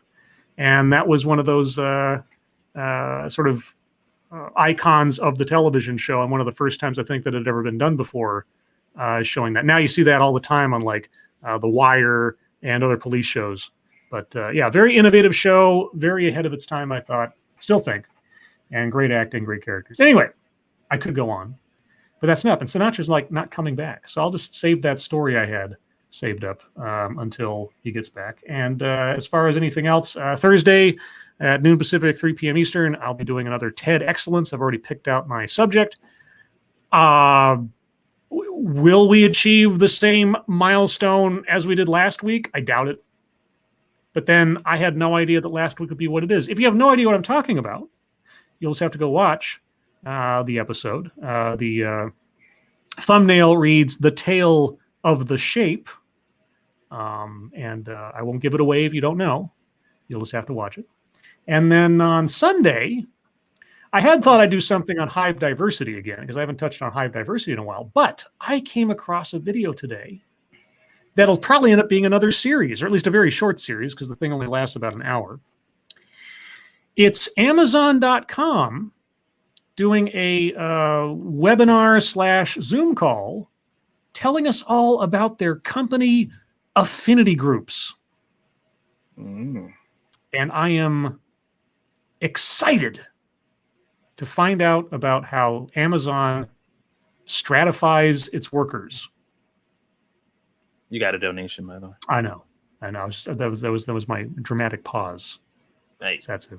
All right. Thank you, Mike R. The Wire equals awesome freaking show. Yeah, The Wire is great. What was it? Is it Dave Simon? I forget. Anyway, the guy who wrote Homicide, Life on the Street, or was it Dan? Anyway, D something Simon. Anyway, his book is what the show Homicide was based on.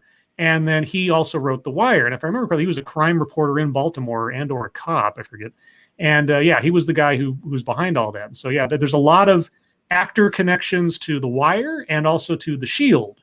The guy who plays Meldrick in Homicide went on to play a news editor in The Wire. And he was also the guy who directed the first episode and appeared at the last episode of The Shield. So a lot of cross-pollination in all those kind of things. Let's see. And thank you, Keldrig. Tucker Carlson has really fallen far if he's a guest on this humble show. Excuse me. Tucker Carlson is beneath us. Literally. right here. I mean, all right. Yeah, whatever. Let's not go there. David Simon, that was his name. Thank you. Yeah, he worked for the Baltimore Sun. That's what it was. Okay, well, I guess we'll just jump into question time because it's practically question time as it is. And Sinatra's like, I don't know, maybe fell into the toilet or something. I have no idea. Anyway, everyone, if you have questions, comments, concerns, complaints, conspiracy theories, put them into the chat now. If you have questions for us directly, please put plenty of chat marks after those. If you have statements for us to consider, please put plenty of statement marks after those. If you have no idea what I'm talking about, ask your friendly neighborhood chat partner, and they will happily edify you. No Mad Lib. I ran out of time. And Also ran out of Sinatra. Also ran out of Sinatra. And honestly, I just sent the link out to a couple of people on the off chance they had the option to pop in. So I didn't have a plan for extra company, so to speak. It was just sort of a random, maybe they'll show up. And besides that, with all the other talking and everything else, yeah, no time. Black Romeo, Scribe, like code switching is changing yourself to suit different situations, usually how you behave and talk. Like how you talk is different at work for some reason. Sorry about that, guys. It's all right. That was I shit. had to go poop really bad, and then I got caught up in Amber's live stream. Yeah, the Scribe was he was going on or whatever, and I didn't get to say my clever quip. That was going to be it. I'm like, he's either taking a shit or he farted and knocked himself unconscious. One or the other. You know what? It was one of those things where it's like, man, I got to go. I'll do a little pressure release. Like, no, don't do that. Go now. So Black Romeo, I understand the concept of code switching, but it's used so frivolously lately that I really feel like I should find like an active example of it and have somebody explain it to me. I mean, really believes it. It's a concept I'm familiar with. It's something I had to do a lot. It didn't have a name back then. It was just like, so whenever I would be at home and chilling and doing my thing, I'd be gaming out and nerding and talking about Pokemon and doing nerd shit. Mm-hmm. But whenever I was at school, I had to be a nigga because that was like, that's what you were supposed to be. So you couldn't talk about stuff like that or be into stuff like that because that was my designation. And they're like, you're not acting like you're supposed to be. And I'm like, okay, well, all right, let me turn on the Negro because this is what I'm supposed to be apparently. So, and then I could turn it back on when I left. Well, like Romeo said, there's your inside voice and your outside voice. There's how you act at work and how you act around your family, etc. It's just, but it's actually kind of coincidental because Sinatra, there's a story I was saving until you got back, and strangely enough, it's very relevant. NBC's Ultimate Slip and Slide halts production following explosive diarrhea outbreak on set. I had this on the AAA. I had not seen this. Hilarious. I had not seen this. NBC has halted production of its upcoming series, Ultimate Slip and Slide. Are they so desperate for programming material now that they're going to old toys? I don't know, but I want to see full contact, Hungry Hippos. You know what I love? I go to the bar at least once a month. My brother and I will plan a day. We'll go out together. Sometimes it's just us. Sometimes we bring our girls with us, and we'll go out and we'll sit at this bar. It's a little VFW Legion. We'll sit there 11 o'clock till whenever the fuck we're done. I went to Satsu's house after one of these days. Yeah, and we went to fucking Sam's Club.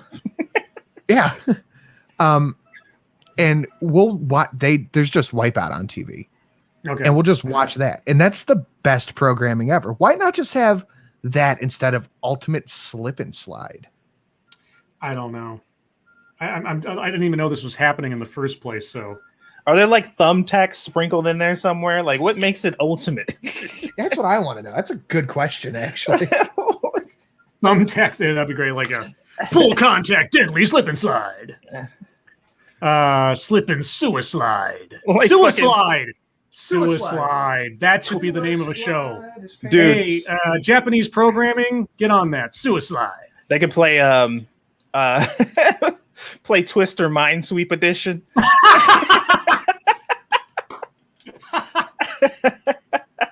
Oh man. I would be down for some weird mix of suicide. Like you have Mick Foley design the course. Oh no. Yeah.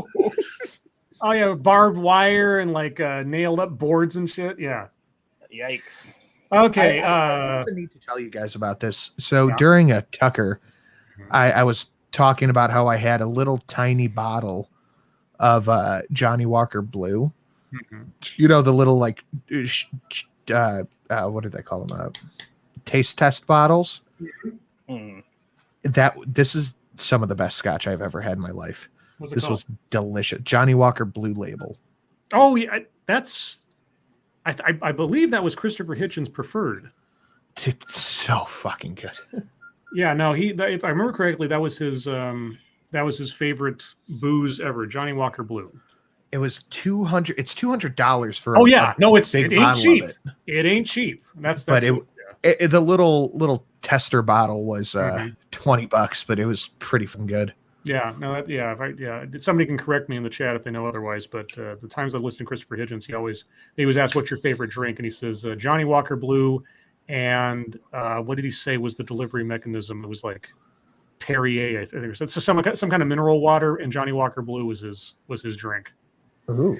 Anyway, Frosted Glass, Scribe, are there canonical glyphs or symbols representing the various Lovecraftian great old ones? If so, where? Okay, so the only two that I know of. Well, actually, the only one that I know of for sure is the Elder Sign. Now, games and things would have you believe it's this weird star in a circle with an eye in the middle. But in his drawings, Lovecraft said the Elder Sign was sort of this. It looked like a tree branch kind of deal. It was just like a line with little like lines coming off of like a palm frond almost. And he said that was the Elder Sign. And you actually see that as an Easter egg in the Color Out of Space movie with Nicolas Cage. When the news van shows up, the logo of the news station is the Elder Sign that Lovecraft designed. Everything else, as far as I know, was created by, if not other authors, then the guy who inherited Lovecraft's estate for the longest time, August Derleth, who wrote himself and his own work into a lot of Lovecraft stuff for the longest time and adapted his unfinished works and things. That guy's a very controversial figure in the whole Lovecraft mythos. So if there are any other symbols canonical from Lovecraft himself, I'm not aware of them except for the original Elder Sign. So there you go. Yeah, the yellow sign, I don't know where that comes from. I think that's probably August Derleth, but you'd have to look that up. Why do I know all that stuff? Because I read way too much Lovecraft over the years. Now I have to code switch back to being a show host. Kiefer Dam, maybe Sinatra is trying to get his cat to chase the laser more. I tried. That stupid thing wouldn't chase that thing for shit. Not even for a big shit? No. Oh. And I took one and it still didn't chase it. Oh. It was sitting in the hallway and I was running the laser around it and I Mhm. stared at it and it stared at it. Someone's like, see if it'll move at all. So I took a ping pong ball and it's Scooby-Dooed in the middle of the hallway. Pirates Creed, hey Scribe, what limits do you think are okay for the 13th Amendment? I'm sure Satsu will be interested. I think it's fine. Mm, I don't know. Satsu, what do you think about the 13th Amendment? I don't think about the 13th Amendment. Neither do I. That's a really fancy way of dodging that we don't know what it means. Maybe that's just slavery. I know. I was kidding. Check your logic. Has Sinatra seen the Milo Stewart video that mentioned him? No, I don't care. Oh, wow. Would he do a video / stream on it? Well, I guess you got your answer. No. No, I don't care. I'm over Milo Stewart and all them. They're just grasping for relevancy, getting circle jerked by the same 10 people always. I'm okay. Yeah, I forget where it was, but either somebody else's video on it or I got it linked to me somehow. I for the first time in years, I hadn't even thought about Milo. And then suddenly there he is. And I'm like, yep, still looks like Milo. The end, I guess, except for facial hair, kind of, sort of. Let's see. Backscan. Scribe like catfish noodling equals reaching into holes underwater, trying to find a catfish's mouth so it can bite your hand and you can pull him up. That's what it sounded like it was, and it sounds completely ridiculous, but it also sounded like something that you'd tell some rube from out of state. That's what you do, and just see if they go to the extreme of it. But hey, whatever you want to do, I guess. Oklahoma, where the wind comes rushing down the plain, I think. Jim Healis, Scribe Light, quote, behavioral bilingualism, unquote, described as speaking in a mode of absolute conformism in public, yet expresses radically opposed views in private. Behavioral bilingualism. I mean, see, here's the thing. If you're talking, I understand it completely. If you're talking shop, let's say, amongst other enthusiasts of a sports team, right, or just sports in general, and you're around people who have no idea how football works or whatever. Yeah, it's just you adapt who you're talking to based on a shared interest or a shared understanding. And then when you're not around people who don't have that, you go back to not. I mean, I keep seeing it mentioned as though it were some inherently bad thing or some great burden that falls upon people or whatever. It's just like, that's just talking to like-minded people and not. And elsewise, like, right? Am I completely off base there? Well, I mean, yeah, it's people. Everybody has some form of it to a certain degree, unless you're just one of those outgoing people who's like, I am who I am no matter what, regardless of whatever the situation is. I guess there are some people like that, but when you're at work, you don't act like you act at home, presumably, you know? So in essence, that is, unless you work from home, which yeah. But you know, so it's not some novel concept that's only like, you know, exclusive to one group, but I guess the issue is like it is necessary for certain groups and optional for others, I guess. I don't know. Go ahead. No, I don't know. I don't know what the fucking deal is with that shit. Shady Grin, thanks so much. The Yellow Sign was written by Robert W. Chambers. Good, creepy short stories if you have a chance. Yeah, The Yellow Sign, the story, and then that was what I was trying to remember, is that, see, Lovecraft shared, if you think about a shared universe, it's now a common thing with the MCU and everything else, but an actual shared universe of interconnected stories and mythos and everything. One of the earliest examples of an active one, at least, was Lovecraft inviting other writers to add to his mythos, and they would correspond with each other. The guy who wrote Conan,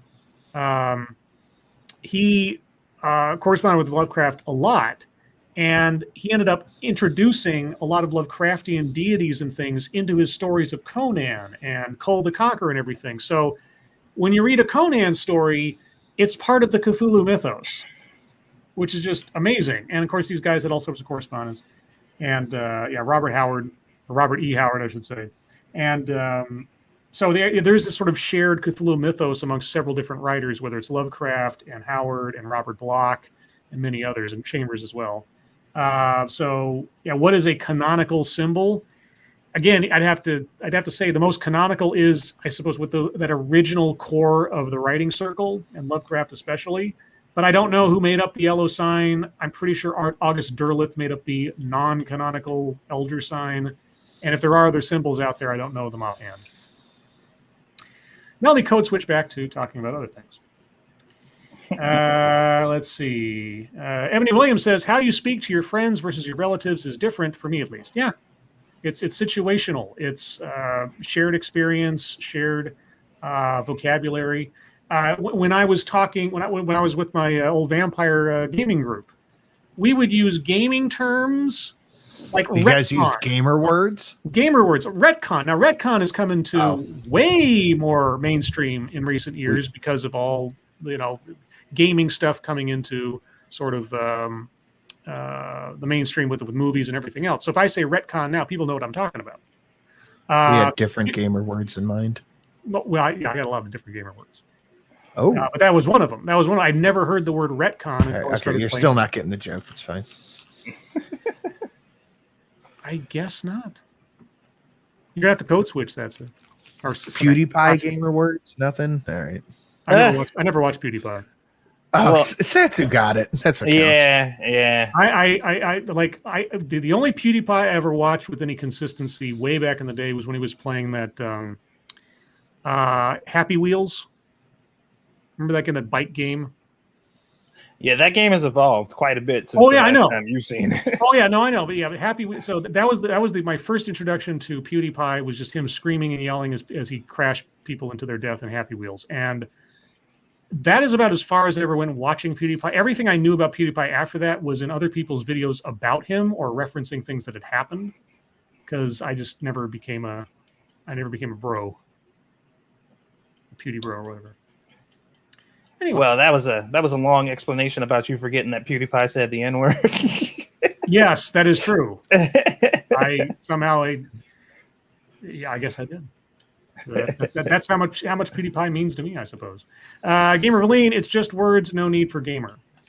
But the thing was, at the time, there was this lexicon that was completely unique in that community. So talking about retcon or botched rolls or all types of stuff that, tabletop gamers say that anybody outside of that just wouldn't understand, more likely than not. It might not be as unique today as it was back then, but or talking about lore from Vampire the Masquerade, right? Like the vinculum or your humanity rating and all these other stuff. You could talk with somebody who knew the game and they know what you're talking about. Somebody else? Nope. So let's see. Ebony Williams, my lords, do either of you speak another language?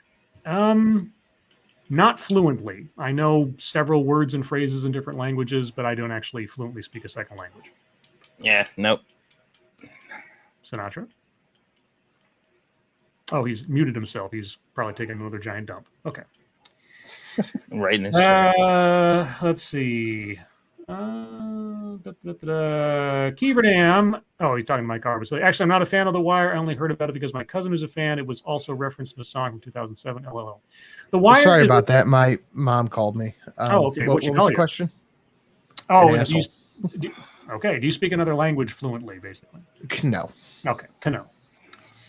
Let's see. Yeah, The Wire is a great show. The second season is probably the most contentious one because it seemingly has absolutely nothing to do with the rest of the series. It kind of, when I watched it, that's what threw me off completely because I was kind of like, why is nothing from the last season relevant here? What? Other than that, yeah, all the characters and the acting, it's a top shelf. It's all great. And if you get past some of the wonkiness of the second season and how then the second season didn't have anything to do with the rest of the series almost, except for, anyway, great series. Again, same people who did the Homicide, same sort of genetic memory to the Shield. Really good stuff. Peter Silak, 313, has Psycho Mantis reached a million subs yet? Probably. Okay, then here's me revealing my ignorance. Who's Psycho Mantis? It's from a video I did about how do I word this properly? It was a video that is pure propaganda by Darman. Oh, yes. I saw your video on that. Gamer Grills. Yes. Okay. Gotcha. If you want to know more about that, go to Sinatra's channel. Sinatra Says. Look it up on YouTube. Keeverdam, Scribe, you're not learning Scottish Gaelic anymore? Or Gaelic, I should say. It's if it's Irish, it's Gaelic. If it's Scottish, it's Gaelic. No. So what happened was, and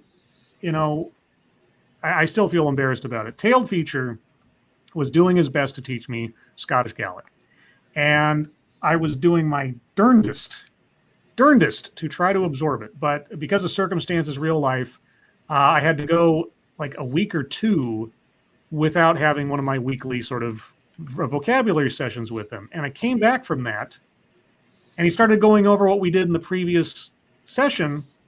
And I seriously could remember nothing, like except the most barest of the basics of it. And I just got so frustrated on the air. I got so mad at myself that I was just blanking, like on some of the stuff that I knew we had gone over. And it felt the same way as when I took my driving test. And I just could not parallel park. And so I got so frustrated, I got so embarrassed, and I felt like I let him down, and it's this whole thing. And so I just kind of, the whole project kind of fizzled out, and I still feel bad about it. But real life and everything else just kind of threw a whole wrench into it. And so there you go. I can remember bits and pieces. When I hear people speak Scottish Gaelic now, I can pick out bits and pieces that I understand, which is good. It's something remained. But yeah, my fervor to learn a different language kind of went the way of the dodo. I'm sorry. So, even though he's not here, apologies again to Tailed, and I was the jerk in the whole thing. Frost Glass, how do you think the Dems would like it if Antifa BLM had to pay protest insurance? Wouldn't that be something? Yeah. Wait, who would back them? What possible insurance company would put up that kind of green on that one? I tell you one thing: whoever the fuck is pulling the reins would be pulling the fuck out of them. Like, okay, all right, guys, look, y'all can wreak havoc. Just keep it at a minimum. Oh, check your logic corrects me. His Darman video is on Sinatra Screams. Scribe. Okay, my apologies. It's on all of them, but Sinatra Screams is the only one you'll find. Oh, okay. It was taken bye-bye. Goodbye. Let's see. Proscos, I agree that the end of slavery deserves a holiday, but does anyone else think Juneteenth is a stupid name? It's a very dumb name, but yeah, I think it, it's it is worth what it recognizing. Yeah, because it's been there long enough, and it's tradition. There are a lot of things that sound stupid that are just traditions now. So why not? Let's see. Check your lot of Charman is cringe. Charmin? Like the toilet paper? Cha-cha-cha. Cha-cha-cha. Charmin. Resolute Germ. In short, Tailed declared him hopeless. Yeah, no, it's true. Yeah, anything Tailed wants to say derogatorily about me in regards to his being his student in Scottish Gaelic, completely deserved. I'm terrible. You damn right. Yeah. If it weren't for the time difference, I really want to have Tailed on again. I haven't talked to him like voice to voice in forever. I mean, you can understand him. Oof. Well, yes. Because you see, Sinatra, he code switches for me. Hello. Let's see. Who was that? Peter Salikers, did you guys watch Criminal Intent? How awesome was Goran? I did watch Criminal Intent for the longest time. I kind of appreciated it for its sort of Columbo-esque setup where you get to see the crime at the beginning, some of it, and then you had to like work backwards. And Vincent D'Onofrio is always fun to watch. He's a fantastic actor. He is amazing. He's so and I mean, good Lord, from Full Metal Jacket to, I mean, even in Men in Black, the brief time that he was in there, to Daredevil, doing TV, Criminal Intent. I think Criminal Intent was his first TV show. So playing a sustained character was probably a new thing for him. I'm sure I've read that somewhere. But anyway, yeah, him doing his sort of like Sherlock Holmes thing, the whole deal was fine. I was really, after he left the show and like Jeff Goldblum came in, Jeff Goldblum was a whole other kind of entertaining. But his character just did not. I mean, that was one of the things. It's like, I know I'm watching Jeff Goldblum in that role, whereas Vincent D'Onofrio can become a wholly different character. And if you want to see Vincent D'Onofrio become a wholly different character, watch the movie The Salton Sea with Val Kilmer from many years ago. I won't tell you who he plays because I didn't know it until I saw the credits. It was one of those things where it's like, what? That was him? Like, it's just like what's his name in Hannibal? Gary Oldman. Like, you wouldn't know that was Gary Oldman in the Hannibal movie until I told you, because the transformation is just like, the hell. So yeah. Now, Salton Sea it's an acquired taste as a movie. It's very stylized, but it's pretty good. It's very neo-noir. Let's see. Frost Glass, if you found a real-life Necronomicon, what would you do? Destroy it or read it? If I knew it was the Necronomicon or equitable thing, chain it up and throw it in the river. Because you can't burn it, but you might as well get rid of it. You don't want to mess around with the Necronomicon. Evil Dead taught us that. What would you guys do if you actually found the Necronomicon? Read it. Okay. Well, you've lost all your sand points, and now you are an unplayable NPC. I would give it to Scribe. Here, happy birthday. You like reading? The most evil book on the planet. No. And no, not White Fragility by Robin DiAngelo. Point curation, popping in to wish everyone, well, that code, Turtle Cave, should be 70% off, hoping to make a first sale to break the threshold in their algorithm.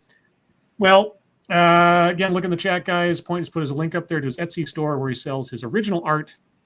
And if you use the discount code Turtle Cave, you'll get 70% off on your purchase, which, given how points prices are more than modest, is a gigantic discount. So go take a look at that. And if you see something you like, get it. Let's see. Who else here? We talked about that. Okay, another frosted glass. Do you think I'd get in trouble on Twitter if I used hashtag learn to code switch? It would all depend on context. Like what precedes you putting that hashtag in there? I'm sure you can come up with something funny or suspense worthy. I'm not quite sure. And Point also says, also want to sell stuff before I move. That's right. He's getting ready to move. So the fewer things he has to pack up and take with him, the better. So yeah, give it a look. Oh, and speaking of stuff, hey, Sinatra, I hear you got a shirt in the last day or two. I did. I got my very own Scribe Light shirt. Yay! And what now? I'm always, nervous about the quality that they actually produce from the graphic that I put in there. So how does it look? It looks damn good. It looks really damn good. All right. I'm glad. Yeah, several people have shown me their Scribe Light mugs and their Scribe Light shirts, and I'm very appreciative of you guys. Hope you like them. There's also Pepperjack shirts and Ted Excellent shirts on there, and I still have to come up with something, and I have a couple ideas to commemorate the first TEDx bingo card blackout that we had last week, which was, did you hear about that, Sinatra? I did not. For the very first time in TEDx history, the bingo card was completely filled in. And it was all legitimate. It was just the most random thing. Like I picked this TEDx because of the title. I didn't understand what it was trying to tell me. And so it's like when that happens, I'm like, I got to find out. And it was a stream that was cursed from the beginning because the overlay that I'd created, which I always put like the title of the actual presentation on there, somehow that hadn't saved and it was the wrong title for the wrong presentation. And I didn't have time to change it because it was in the middle of the show. I was like, dang it. And I was all freaked out about that. So the show was cursed. And then as things went along, every 5 minutes or so, she would say something or use an example or whatever else that would check off a box on the card and check off a box on the card and got all the way to the end. And I left a couple blank, or at least not circled, because I was like, I don't want to be the guy that does this all by myself. I need some buy-in from the audience because I don't want to fudge this. I don't want to just make it happen to make it happen. But no, every single trope, every single theme, every single subject, she found a way to touch upon in the course of a 14-minute presentation. And then I had to play the very special blackout announcement video, which I won't do here because I don't want to dilute it, but if Sinatra hasn't seen it, I'll play it for him after we're done tonight. Because it's very entertaining as far as I'm concerned. But yeah, that happened last week, and somebody near the end of the show suggested I make a commemorative T-shirt for that event, and I had a couple of ideas about how to do that. I'd have to make an original graphic, though, and I'm going to have to think about how to do that. So yeah, the idea is still percolating in my mind. I just got to sit down and do it. And then once I do, I will let you guys know, and I'll try to make it as commemorative as possible. Maybe I'll make it a limited run. Make it be all exclusive or something. I don't know. We'll see. And then Keyverdan puts the link to that particular episode. Yes, I gave it away, guys, but the journey is worth the wait if you like having your intelligence completely bludgeoned. Let's see. Point curation. When you received it, Sinatra, did you internally or externally say, got it? Yeah, yes, I did. That's also on the coronavirus mask on my store. Just says got it, which is a poor choice, but that was part of the joke. I like it. Let's see. Frosted Glass again. Do you think it's ever all right for a white actor to play a non-white role? What conditions would have to be met? I mean, I've seen things like that happen multiple times in retellings of Shakespeare stories. You see different characters switched out with different genders or races or situations. I guess it would depend, like, is it okay to ever? Sure. But I mean, the other question is, are we talking about a historical figure or are we just talking about fictional characters? And then how much does their race play into the nature of the character or that kind of stuff? I guess that'd be my question mainly, because some things it doesn't matter. Some things people obviously take exception to, like Satsu talk. It was about a Wesker or whatever. Yeah. Yeah. So I guess my answer is it depends. What do you guys think? It's circumstantial, just like most things. Like, well, what's the context? So I agree. Okay. Let's see. And point curation. Ryan Gosling is MLK. Go for it. Oh yeah. It's always the standard answer. Betty White as Rosa Parks. I would watch that movie. Especially if she were in blackface. Anyway, Dude, I am convinced that Betty White could play a black woman. I'm convinced she could do anything she wanted, and anybody who tried to complain about it would probably get shouted down.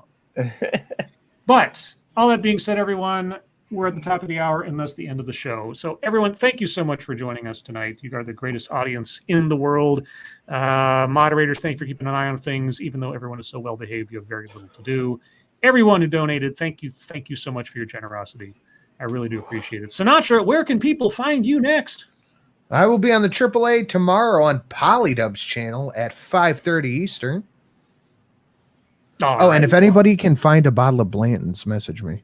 Who the fuck is Polly? Yeah, I don't know. Some guy, I guess. I keep hearing that name.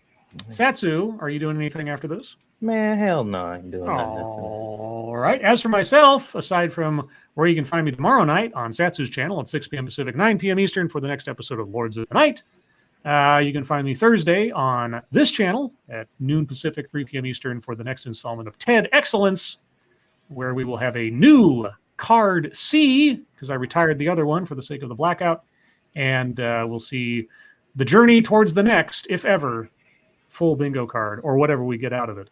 But aside from that, everyone, again, thank you for joining us. Sinatra, thank you for stopping in. Thank you for having me, although quite late. Yeah, you don't get to make that complaint. No, I was late. Oh, you okay? Ha ha! This is how sensitive I am right now. Mm-hmm. Anyway, You're effectively everyone. a clit. Oh, shush you. Everyone, thank you for joining us. Satsu, Sinatra, thank you for joining me as well. Yeah, whatever. Everyone, your lives will make us sad, and we will see you tomorrow. Fuck all the way off. And I'm taking out my copy of Screw the Roses, Send Me the Thorns, the romance and sexual sorcery of sadomasochism. Sadomasochism. Today's secret word is submissive. Oh, yeah. If you can believe it, from a book about BDSM. I do not believe it. I can't believe it's not butter.